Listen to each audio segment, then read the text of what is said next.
Hello. Hello, everyone. Welcome back. Everyone's well fed and ready for the panels. Thanks for joining us on the final day. My name is Sarah Simison, and I'm the Managing Artistic Director for the Saskatchewan Festival of Words. And thank you. And this is our incredible program coordinator, Sarah Grimes. If you haven't met her yet, I don't know how that would be possible because she's everywhere. If you haven't done so already, please take a moment to fill out your evaluation forms and hand in your wristbands so you can get your name in for the book draws, because I know all of you definitely need more books. Before the panel begins, I'd like to take a moment to acknowledge the land we're on today. The Saskatchewan Festival of Words would like to humbly acknowledge that our work is carried out on what is known as Treaty 4 territory, or more specifically, Mosotapskin, also known as Moose Jaw. Haley, did I say that right? Because I've been practicing. This is the traditional territory of the Nahiawak, or Cree, Anishinaabeg, or Saulteaux, Lakota, Nakota, Dakota, and the homeland of the Métis Nation. Our organization is dedicated to honoring the treaties and is committed to reconciliation. Each year we strive to curate diverse programming and create equitable access. Our work is guided by these principles, and we continue to educate ourselves and each other on diversity, equity, inclusion, accessibility, decolonization, and anti-racism. Throughout the year, we work with our partners at WACA, the Waccamaw Aboriginal Community Association, as well as other Indigenous and cultural groups and artists. And it is through these community and artist collaborations that we continue our own learning and unlearning, to question and challenge, to listen and understand. We'd also like to take this opportunity to thank the staff here at the Moose Jaw Events Center for this morning's wonderful breakfast. They always make our Sundays so easy. They're a great team here. They're also the sponsor for today's venue, so they do look after us here. So I appreciate them. A big thank you also to our other festival venue sponsors, which include the Moose Jaw Public Library, the Moose Jaw Museum and Art Gallery, and the Moose Jaw Cultural Center. Thank you to Matt Fraze and the other techs who have helped out this weekend, as well as Liam McPaul, who's been very popular this weekend for being great, and Travis Ratzlaff, who have been doing videography and live streams as well. So thank you for that. We will now start our first panel, Climate Protection on Home Soil, which will be followed by a 20-minute break. Now I'll hand it over to our moderator, Candace Savage.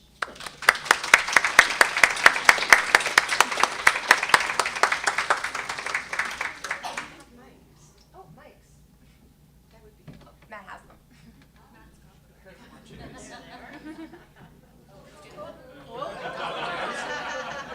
Another hand for Matt.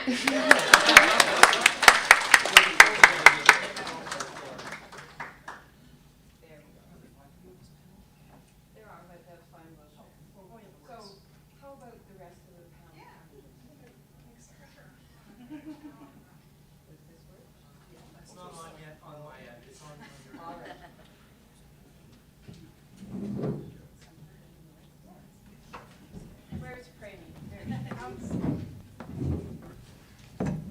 So here we all are.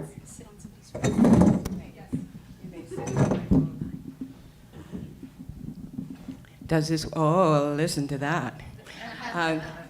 So as you know, my name is Candace Savage. I do work as a writer in one of my manifestations, but I am also a nature advocate, and I've been asked to moderate this panel, mostly I think because of a relationship I have off-season with the Festival of Words. Through Wild About Saskatoon, we have a winter online program called Nature City Conversations, and Amanda from Festival of Words has been providing all the technical wizardry for us. So my presence here is based on that association.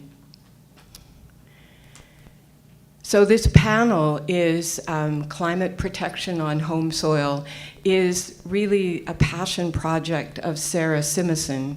And when we asked her what she was hoping for, she explained that she's been frustrated because she's been hearing about trees, trees, trees, trees, trees, trees and forests, deforestation, forest fires, and certainly we're reminded today that those are meaningful concerns. But we don't live in the forest. We live on the grasslands, and we live in the prairie pothole region, one of the continent's richest resources of wetlands.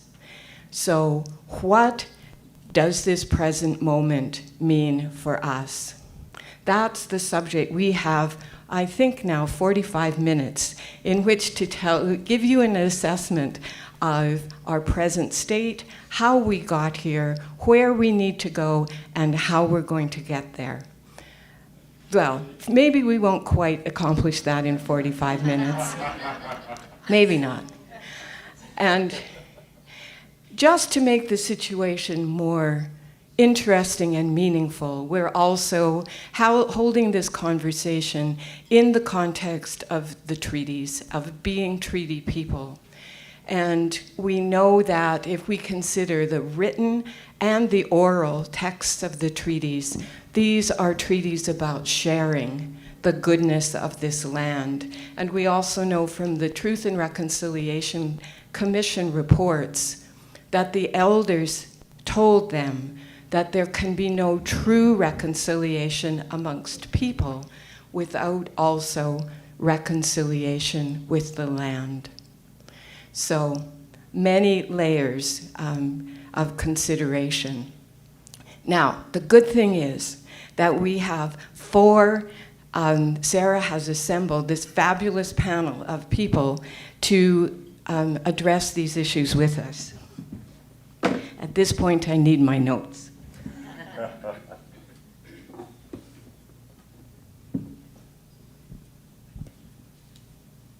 So, to my right, we have Ian Hnatowich, who is resource manager at Wanuskewin Heritage Park in Saskatoon. He holds a bachelor's degree in renewable resource management and a master's in soil science, both from the U of S. His research and practice center on ecological restoration. And now at Wanuskewin, he is looking also at the place of bison or buffalo in this process. And next to him, since these people have arranged themselves in alphabetical order, we have Premee Mohamed, who is a scientist with degrees in molecular genetics and soil science, and who just happens also be a Nebula, World Fantasy, and a Aurora award-winning author. That's a pretty good tongue twister. Yeah, of speculative fiction based in Edmonton, Alberta, where she is currently the writer-in-residence at the Edmonton Public Library. I also believe, I understand from speaking with her, that she is a recovering public servant.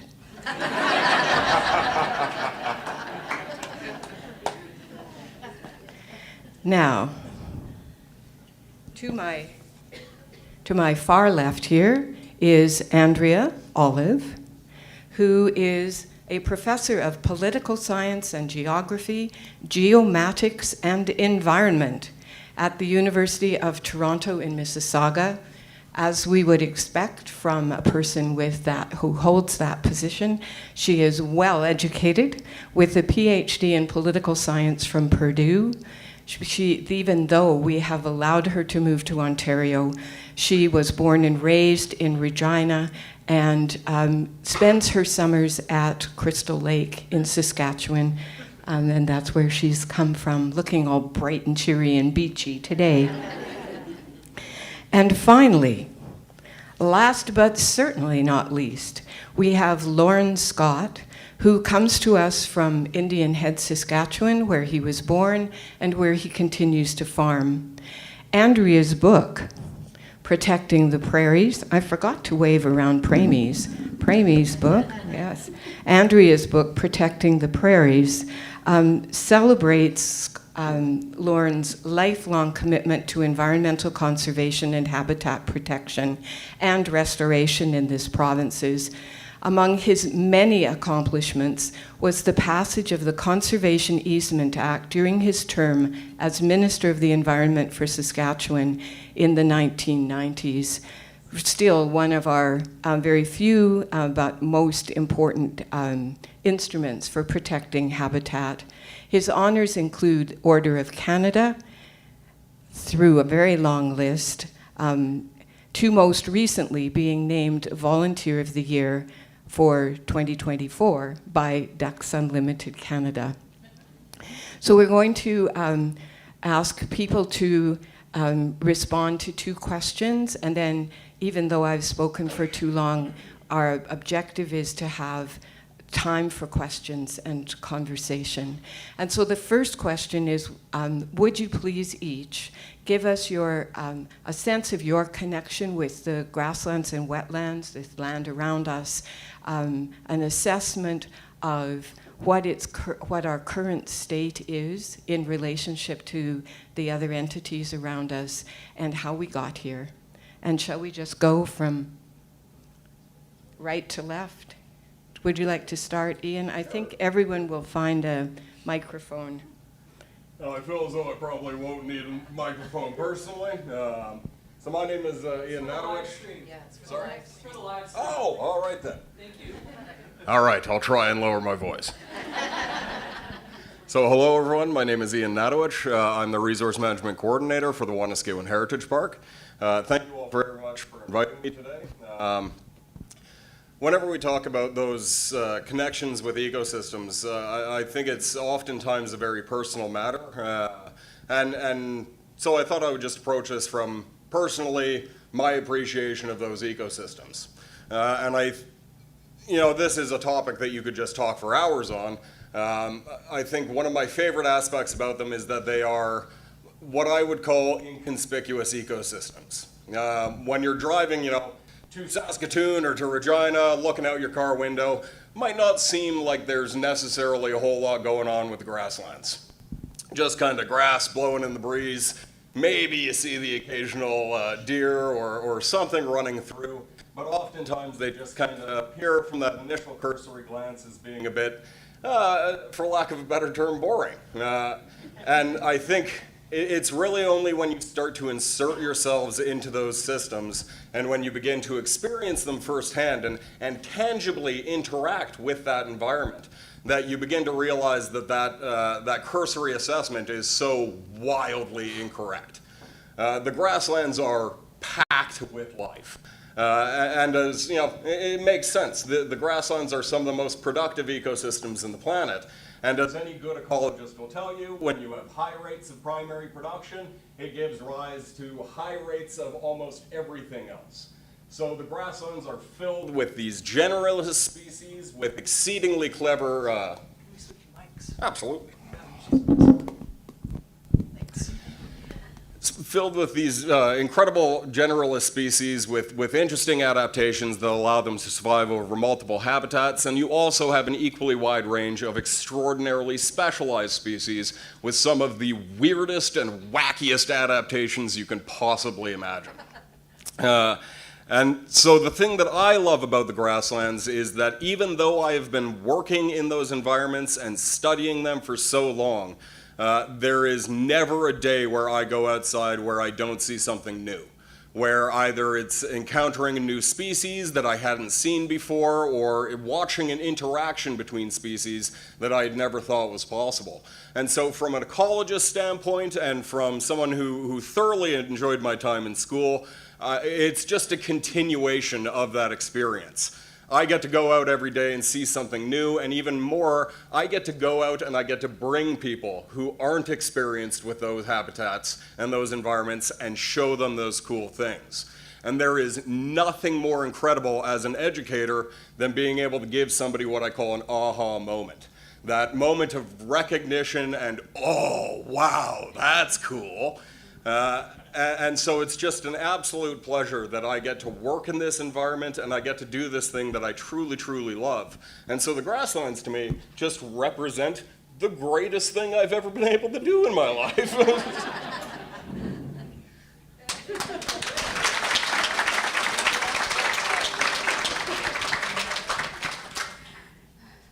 So I've been told we know this one works, so we're good. Thank you. Yeah, I need to take you out for a beer afterwards. You probably have a lot of good stories, it sounds like. Yeah, I think I would like to kind of do the same and start, I guess, from the personal point of view. So my parents are immigrants, and they came to Canada in the late 70s from the Caribbean, from Guyana, from the Anglo-Caribbean.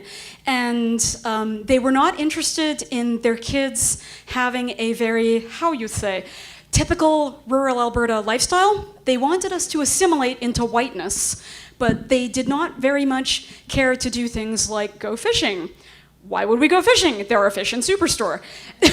They didn't want us to go camping. They didn't want us to like hang out with our friends, and play like bale tag, things like that. We were very rural. So my introduction to grasslands was looking at the stuff on either side of Highway 2 as we drove down to Calgary or back. And, as Ian says, it looks kind of boring. There wasn't much to look at.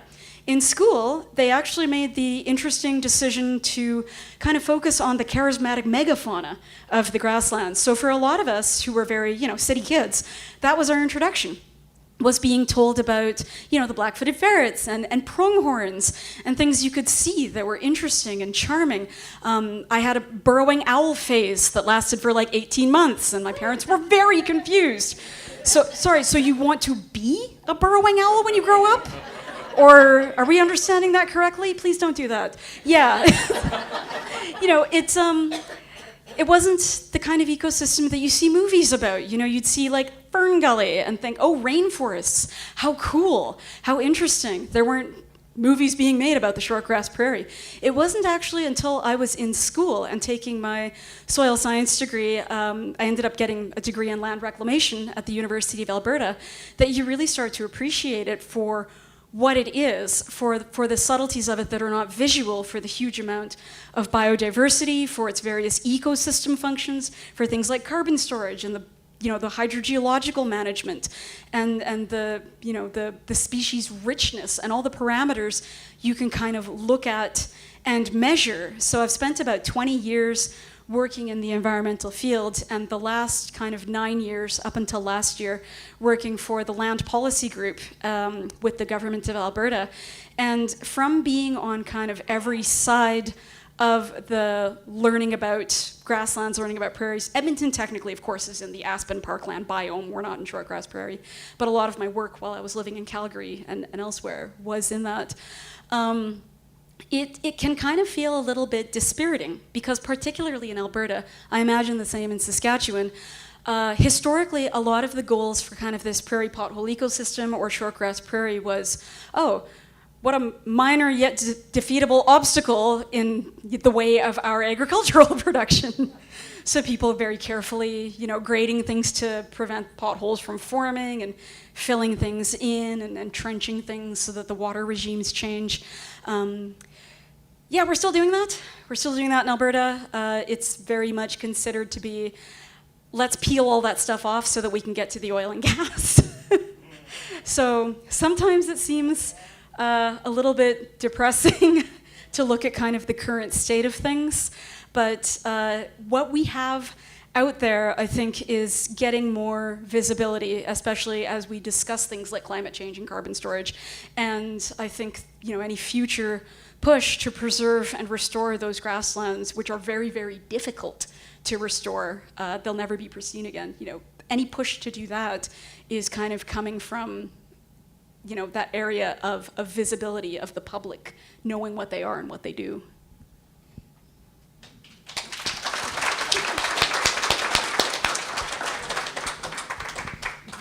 Here, you go ahead. You go. I think it should be ready.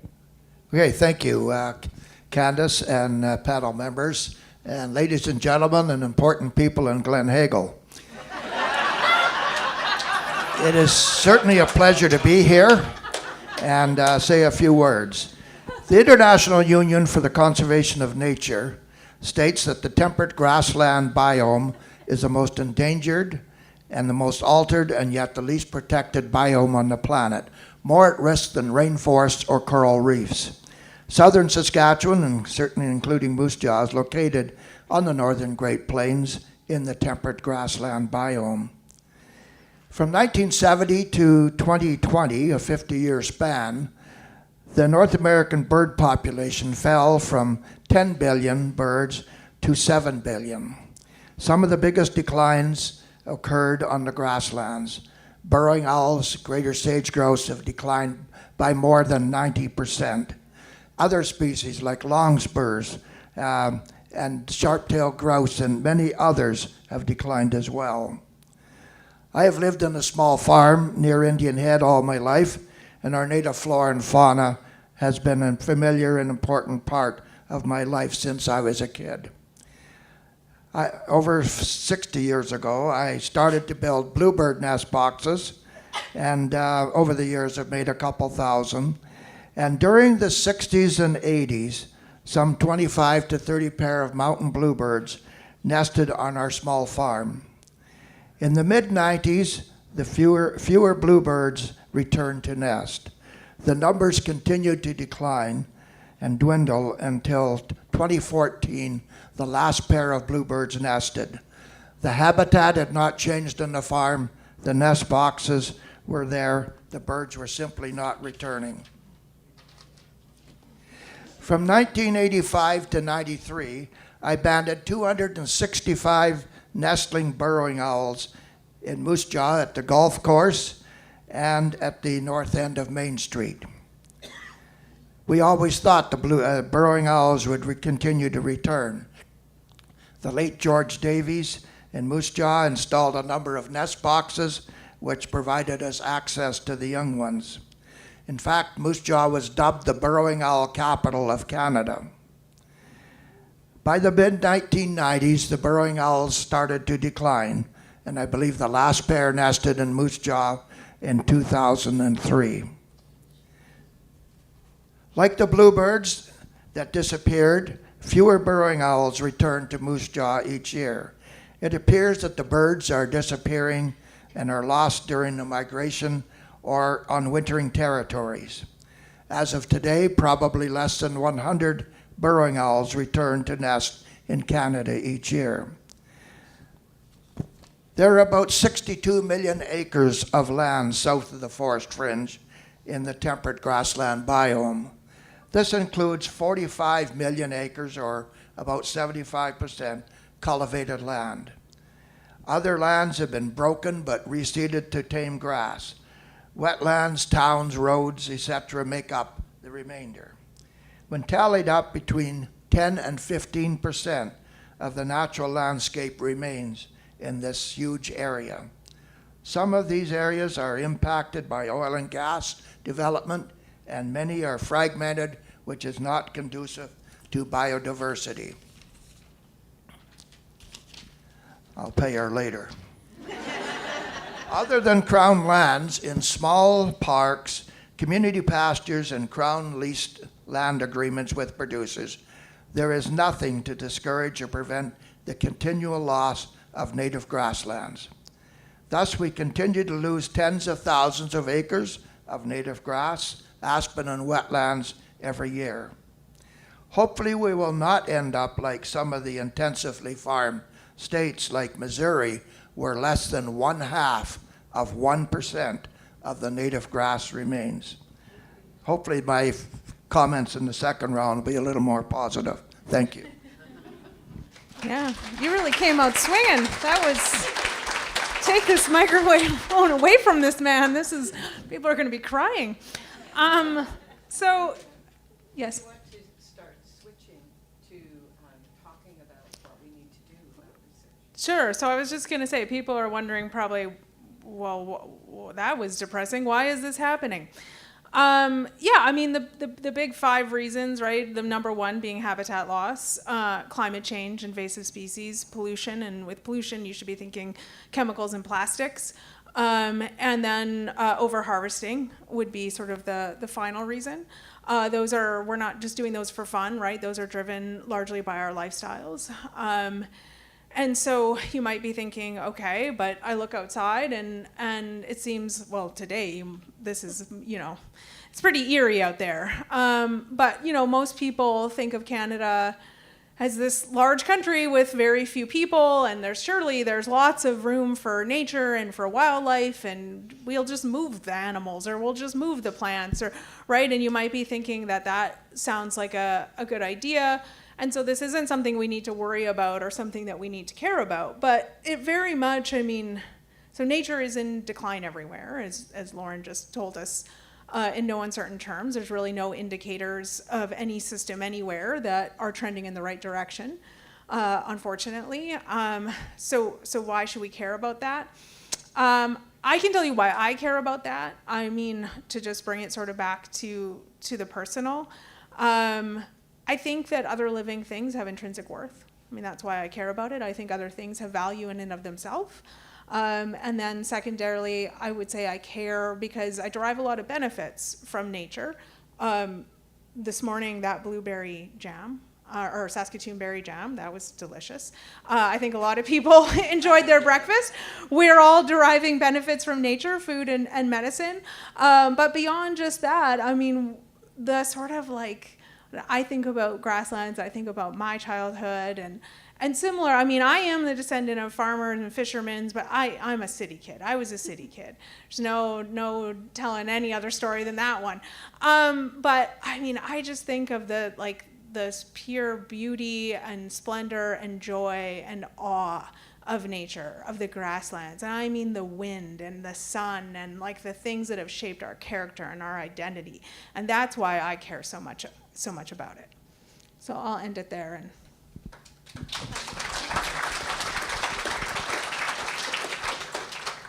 So we're going to have quite quick answers about what we all can do. Why don't we just go right back through the same order? So we know where we are.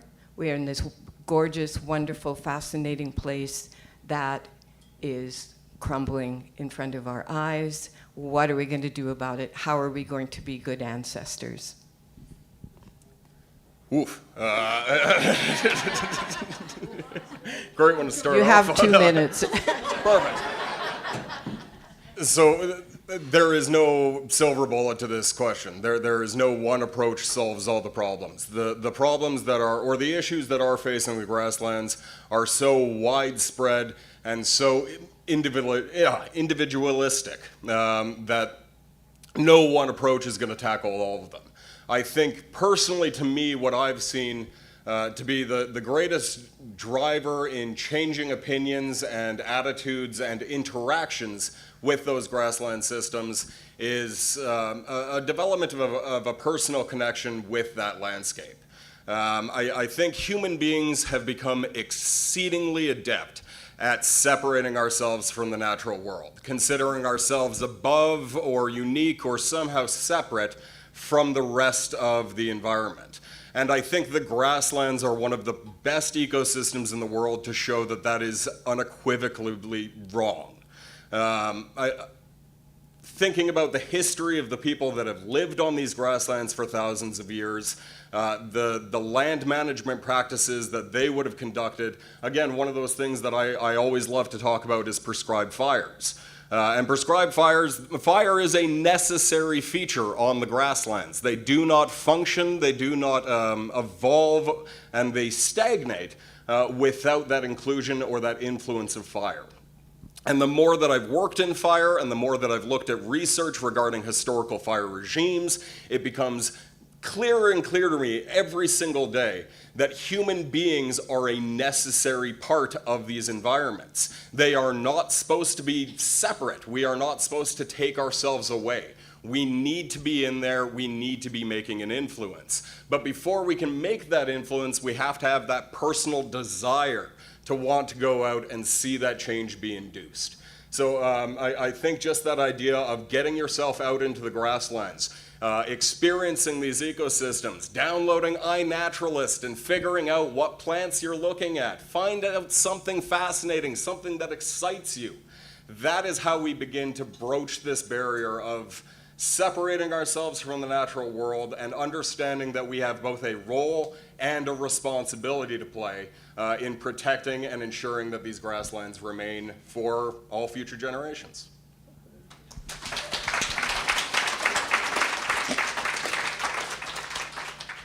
Yeah, so when I got this question in the email, we were sent the questions to kind of prepare for things, I made myself so depressed I had to go to bed and put a blanket over my head for a while. It's not that it's hopeless, it's that after spending nearly a decade in policy, it sometimes feels hopeless, particularly in Alberta. So I thought, well, the way forward, I think, for us, and probably for a lot of the prairies, starts with a regime change in the government, because it is land... It's land policy regulations and acts and statutes that are making it such that these very, very delicate, precious, and rare ecosystems are allowed to be degraded without any kind of regulatory oversight or consequence. Nothing happens to you, generally, in Alberta, if you apply for an oil and gas lease on a particular type of grassland. They rubber stamp it. I mean, I've been on that end of things. I see how it goes. Land policy in Alberta passes through several lobby groups. It passes through CAP, the Canadian Association of Petroleum Producers, before it goes to our higher-ups and decision makers. The way we preserve what we have left is prioritizing restoration on public and private land, prioritizing citizen science and community efforts like bringing back burrowing owls, supporting Indigenous projects for the communities that are doing work out there already. But first and foremost, there needs to be a public push to have consequences that are meaningful for people that are degrading those ecosystems right now, to stop what's happening, use the land more smartly that we've already degraded, and not get into kind of the green lands and work on the brown lands. It starts with people bugging people in power.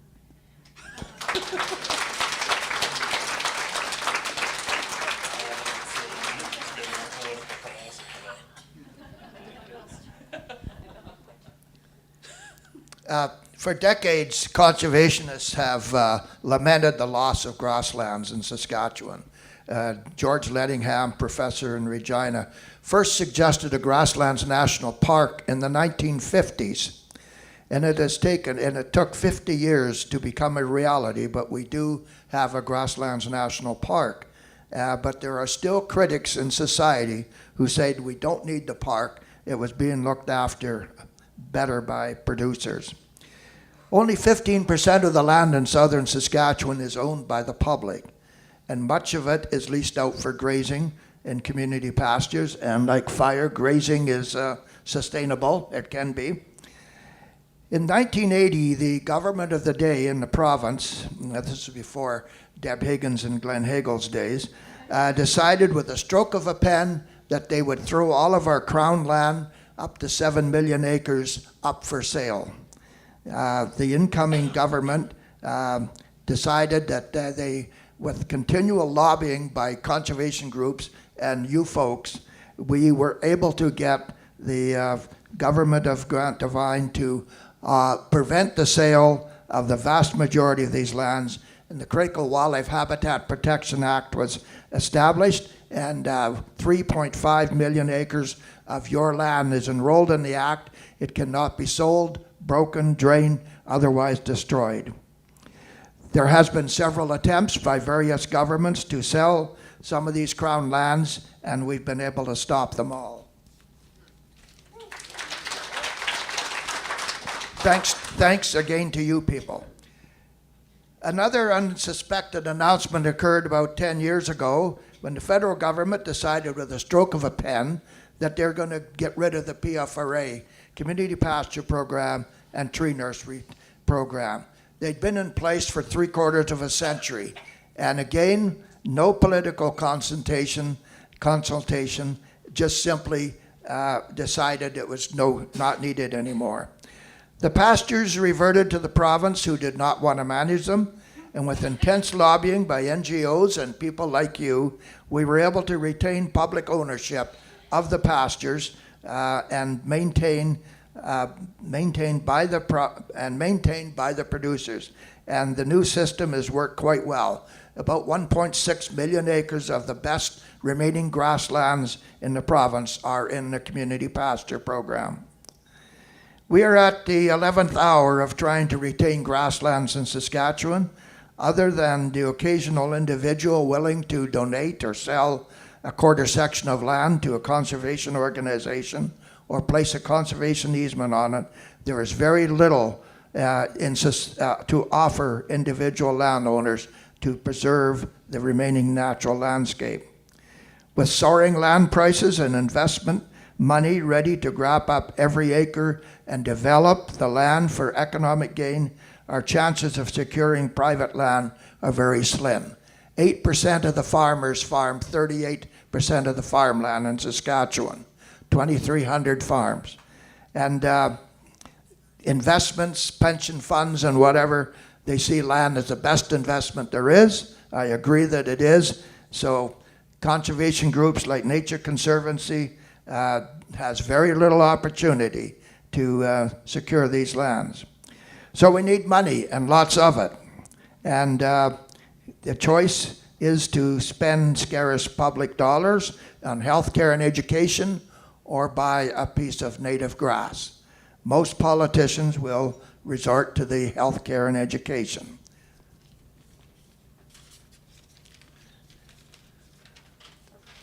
Thank you. Candace asked to suggest how good people in this room can help. First and foremost, if you can join a conservation organization. For the most part, the younger generation are non-joiners. We need numbers to support our cause. If we go to the government with 50,000 members versus 500, we have a better chance of being heard. In the US, only 3% of charitable donations go to conservation organizations, and that's probably about the same here. Help out with conservation and lobby campaigns. Believe it or not, your letters to the Premier or politicians do help.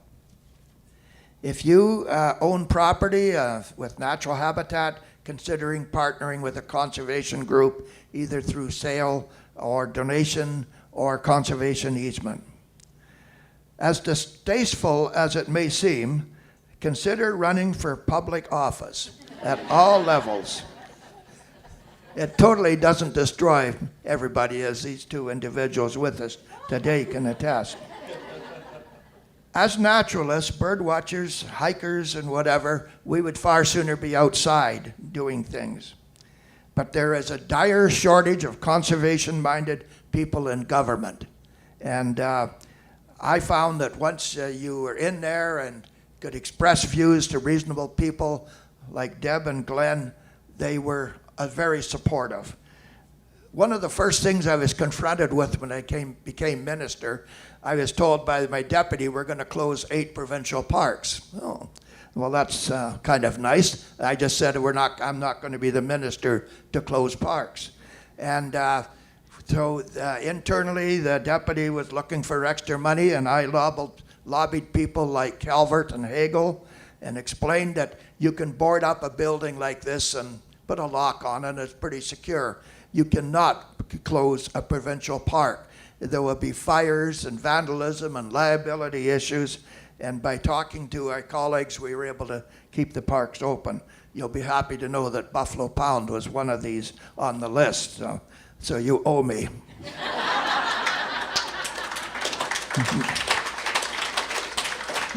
Nature desperately needs your help. And unfortunately, we did not have a Theodore Roosevelt in Canada, but he was very committed, and he personally was responsible for setting aside 230 million acres of public land 100 years ago in the States. Thank you.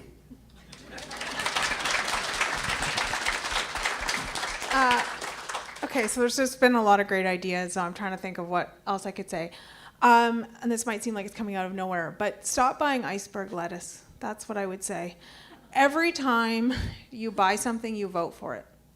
Every time you buy something, you're telling the market, I want more of this. It's a vote. You'd have a political vote once every 4 years. You vote all day long, every day. Every time you buy something, you're saying, I want more of this. Iceberg lettuce, that's a ton of water. That's a ton of chemicals. That's underpaid immigrant labor.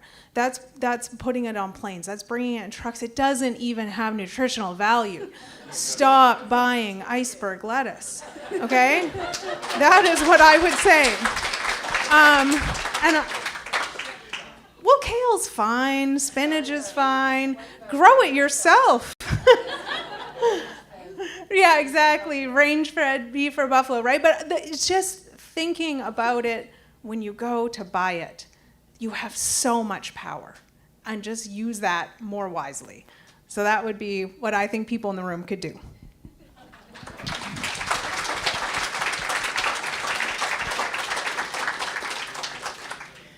Miraculously, we are not out of time. It's your turn. I know there are questions and comments. Yes. Mr. Scott? Oh, I'm a teacher. You can hear me, I'm sure. I think. Live stream. Oh, right, live stream, sorry. Mr. Scott, I was just wondering what nature conservancy groups you recommend to join as just a ignorant member of the public, and why would you suggest those? Nature Saskatchewan is a very very effective lobby group. We have a number of programs with burrowing owls, shrikes, and others. You can support us. We're a smaller group. Nature Conservancy and Ducks Unlimited are in the business of securing easements and purchasing remnant pieces of land. They have the more resources. So all of the group, each group has its, we work closely together, and so get in touch with us. What about the wetland protection campaign? Yes, the province's water security agency, which I think is around here in Moose Jaw, has recently put out a public campaign that we still have 86% of our wetlands, even though for the last 30 years we've agreed collectively that we've lost 50%.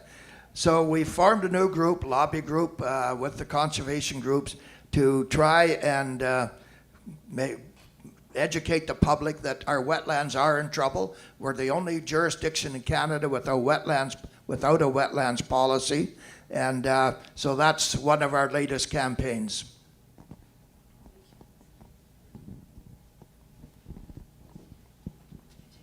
It's okay. I'll earn my keep. Hi, Lorne. We met about 22 years ago due to the burrowing owls. You've talked about some of the political victories we've had in maintaining lands and such. Have there been, in your view, any victories in the wildlife? So we know we've lost a lot of the burrowing owl habitat and the population. Have we had any victories where we've gained? Very few. We measure our successes by reducing our losses. And by the way, that's Andrea's dad. I don't know his name, but she was involved with the Burrowing Owl Center. It comes and goes. Unfortunately, in recent years, there has been virtually no gains. And we're just trying to tread water to keep what we have protected. And so political climates do change. And again, we need people like you to make that happen. So it's very difficult.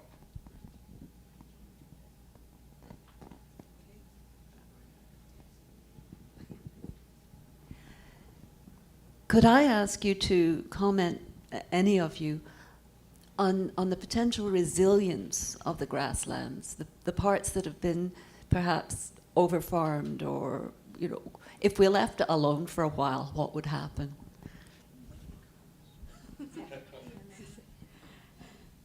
Yeah, I can go into at least some detail. So in Alberta, those things like abandoned well sites and stuff, you can see on like LiDAR or radar, even visibly sometimes, if you just leave stuff alone, non-local invasives and weedy species move in, and usually because the hydrological regime has been changed in the area of disturbance, you can't go back to what it was before. But we have a lot of science on our side to start to reconstruct shortgrass prairie and longgrass prairie grasslands. The thing is, it's very labor intensive, and people, I think, are under the impression that you can just kind of toss a handful of seeds and wander off. There's a lot of preparatory work required to restore it properly. There's a lot of work required to revegetate it. It usually requires multiple growing seasons of monitoring to ensure that weedy species aren't moving in. And then, as Ian was saying, to actually get it back to a functioning grassland, to actually have it do its ecological job, its ecosystem services, you do need things like an appropriate grazing regime of local animals, native animals, ideally bison. This could be a whole rangeland management class, but you know, you need things that aren't going to eat things down too deep. You need things that aren't going to eat things down too intensely. You need things that are moving around and that have a certain size mouth, that have a certain size teeth. And you need, you know, fires at certain times, and you need a certain amount of rainfall, and too much rainfall is actually bad for certain types of prairies. So it's possible. Like restoring a peatland, really getting it back to an almost pristine functioning state could take hundreds of years. But again, that just means that the best time to start is now.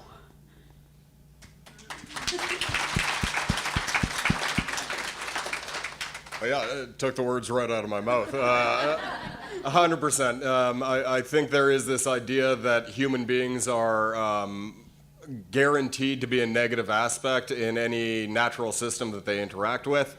And I think grasslands are a perfect demonstration that, yeah, that is just, it may be appropriate for other ecosystems, but not the grasslands. Unfortunately, a lot of the disturbances that we create are not the exact ones that grassland ecosystem needs, but grassland ecosystems are dependent on disturbance. Any ecologist will often talk about successional stages and going from this bare patch of land to what we call a climax species assemblage. And in grasslands, that transition happens rapidly. And after about 15 years, oftentimes these grasslands start to stagnate. And we start to lose biodiversities, and they become less productive, less healthy, and less functional.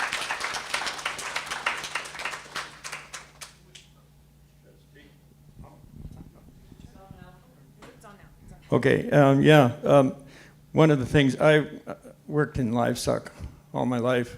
And one of the disturbances, I think, was the presence of grazing animals is really important. Hoof action on the soil is very important for a grassland.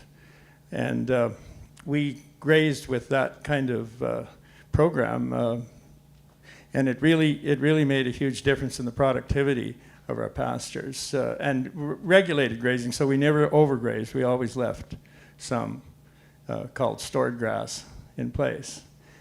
And I think the bison, there's a book called The Ecological Bison or The Ecological Buffalo or whatever, and I would recommend that. I just saw it the other day, but anyway, I thought that looks like a good one.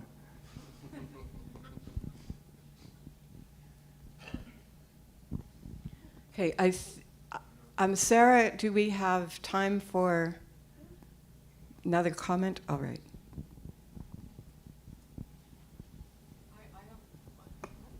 Thank you. I just want to refer to someone that I listened to yesterday, Sherry D. Wilson, and in her dramatic readings, she spoke about the power of words. The power of words. And your words today, through the Saskatchewan Festival of Words, have definitely demonstrated that. Thank you.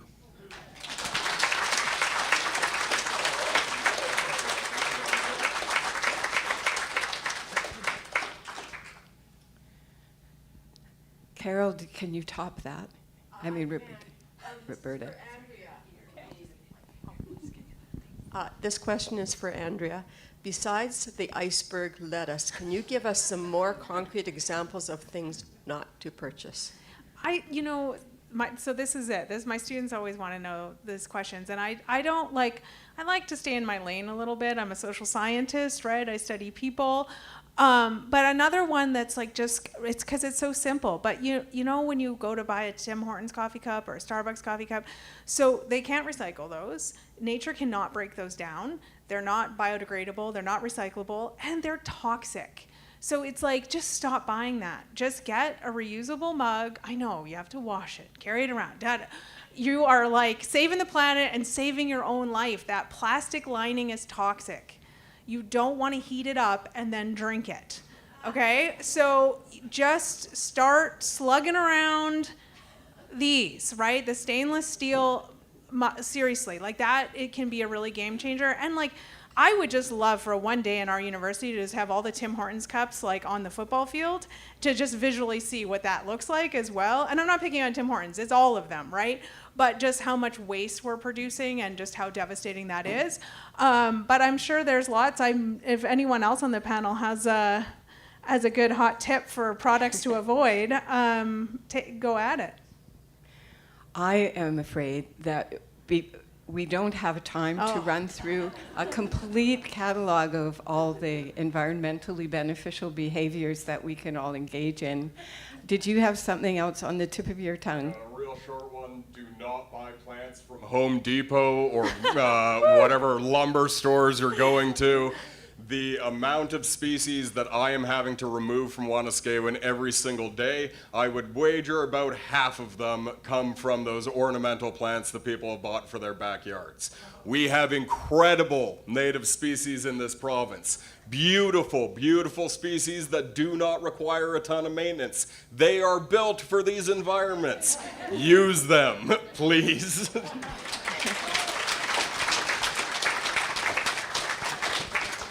Is there anyone here from Wild About Moose Jaw? Aha. So as you know, I'm part of a group called Wild About Saskatoon, and we are very happy to have a sister organization in Moose Jaw now called Wild About Moose Jaw. And together we are promoting exactly this practice, something we can all do if we have even a plant pot to put on a windowsill. In the context of our own small holdings, our own small lives, we can find a place for these plants that are the basis of these ecosystems and that will be in our lives every day, reminding us of this world that we love. So the message from this panel this morning, obviously, is there are things that need to be disturbed. We're good at disturbing things. And grass huggers of the world unite.